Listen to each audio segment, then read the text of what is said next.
At the end of yesterday's lesson, we learned that strings are arrays, and you might think to yourself, well, what is an array?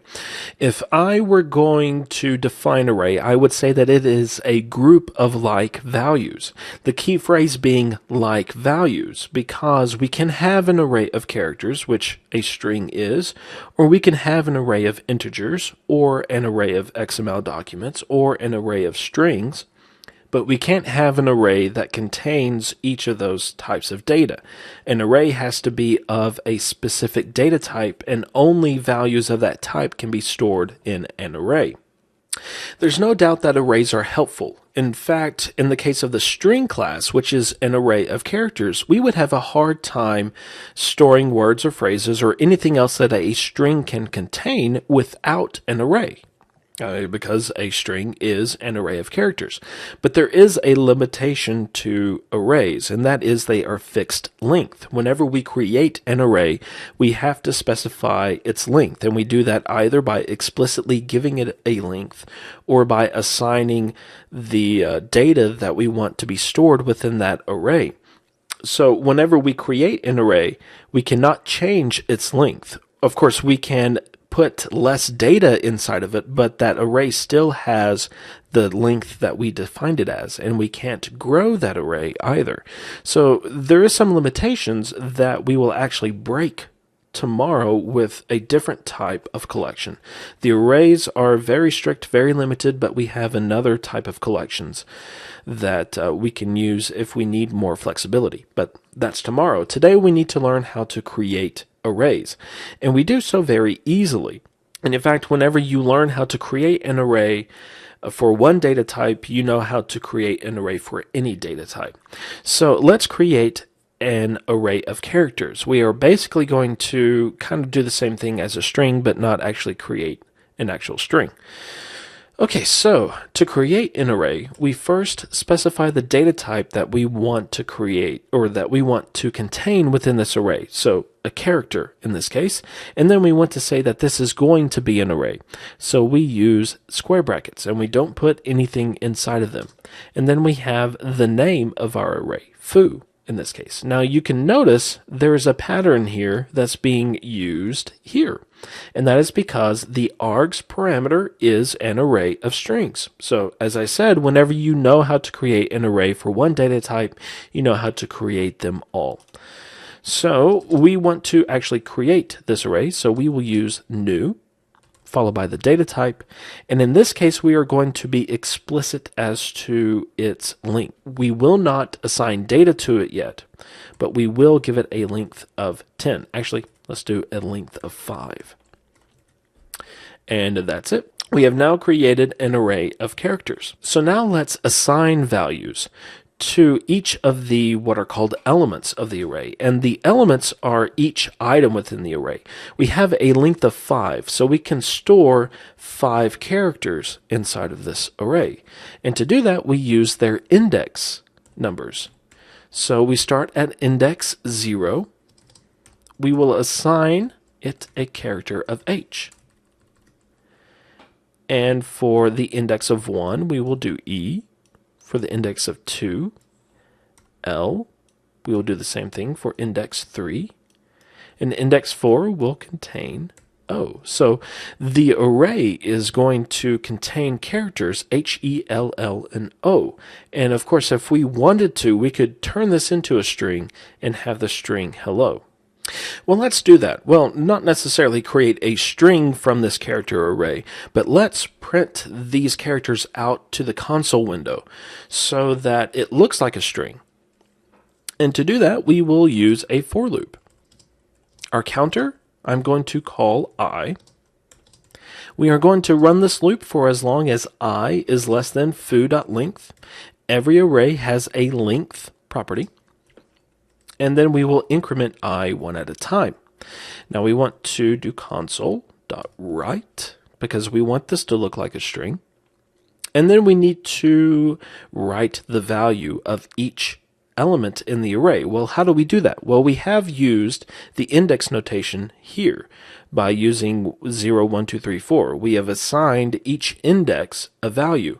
So we could kind of do that here, but whenever we hard code an index value, we are only going to get the value at that index. So for the code that we have here, we would get 5 H's. And just to show you, there we have 5 H's followed by the press any key to continue.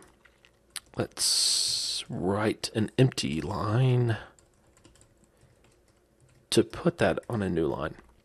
So we have 5 H's. That's great. We have the first letter down. But inside of this loop, we need to specify each index independently.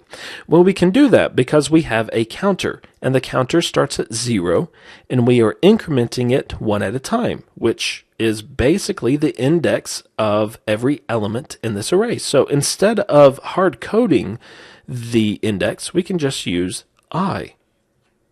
Run it again, and there we go. Hello. So for each iteration, I increments and therefore addresses a different index within the foo array. We could get the same results using a for each loop because we haven't really done anything else with the counter. All we have used it for is to get the element or the corresponding element in the foo array.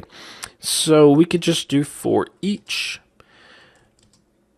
character C in foo, write it to the console. So console, write C, and we get the same results.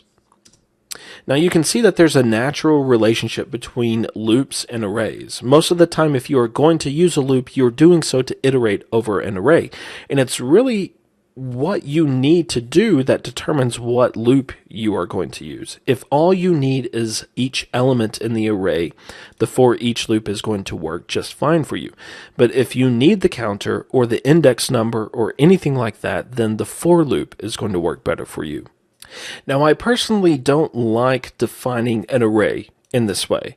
It's nice that we can do this, but there are some problems, at least as far as I'm concerned. Let's say if we wanted to change this array to contain a length of 13 so that we could fit hello world. First, we would have to change the length, and then we would have to specify each index, or at least each element's value.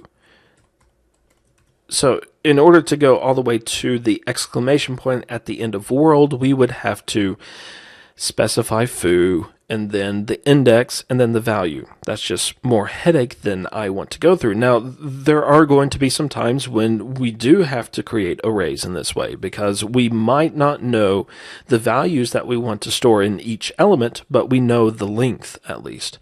So this way can be useful, but in instances where we do know the values, it's a whole lot easier just to use a different syntax. And it starts off kind of the same way, except we don't specify the length, we just don't specify anything. But we follow the closing square bracket with a curly brace. And then inside of the code block, let's go ahead and complete the code block, we specify the values. And we don't have to specify indexes or anything like that. The values are automatically created starting at index 0. So we have H, which is going to be at index 0.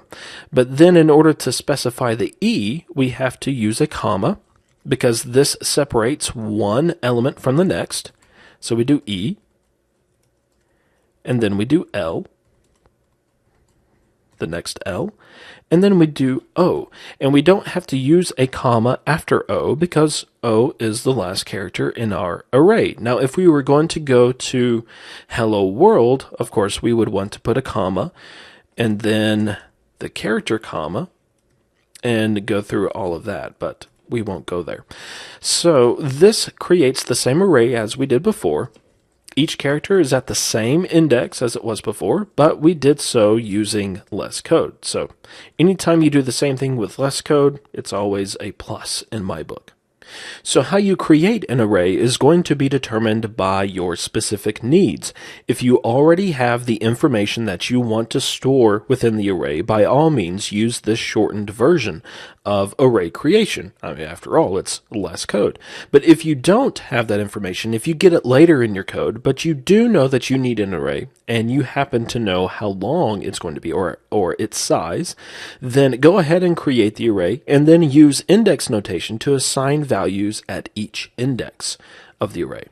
But we're not done with arrays. We are today, but tomorrow we are going to look at another feature of C#, which uses an array with parameters. And it's not necessarily what we see here within this main parameter. We have a different way of specifying an array of parameters, essentially. So it's a nice feature that C# has, and we will look at that tomorrow. And then the day after that, we will look at collections, which are a lot like arrays, but they are much more flexible. So that's it for the day.